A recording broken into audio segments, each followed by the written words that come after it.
जातिगत जनगणना कराए जाने के फैसले के बाद से ही देश में श्रेयवाद शुरू है।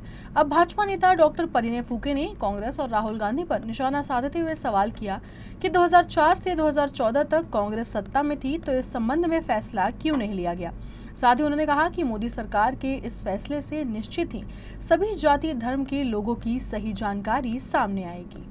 2004 ते कारण मी आधीच 70 वर्षाचा नाही बघत, पण 2004 ते 2014 राहुल गांधी खासदार होते. राहुल गांधीच्याच म्हणण्यावर रिमोट कंट्रोलवरतीच मनमोहन सिंग हे चालत होते आणि त्यावेळेस राहुल गांधीला हे का नाही सुचलं, हा माझा पहिला प्रश्न आहे.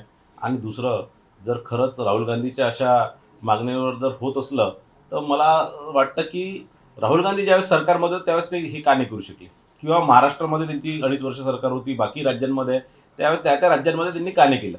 आणि निश्चितच आता मोदीजींनी हे जे पाऊल उचललं, मोठं पाऊल उचललं, त्या संपूर्ण देशातल्या ओबीसी समाज असणार किंवा सर्वच जाती असणार की ज्यांना आपली जनगणना करून घ्यायची होती, ते निश्चितच एक मोठं पाऊल मोदीजींनी उचललेलं आहे. याच्याकरता संपूर्ण देशातील सर्व बांधवांनी त्यांचा आभारी मानलेला आहे.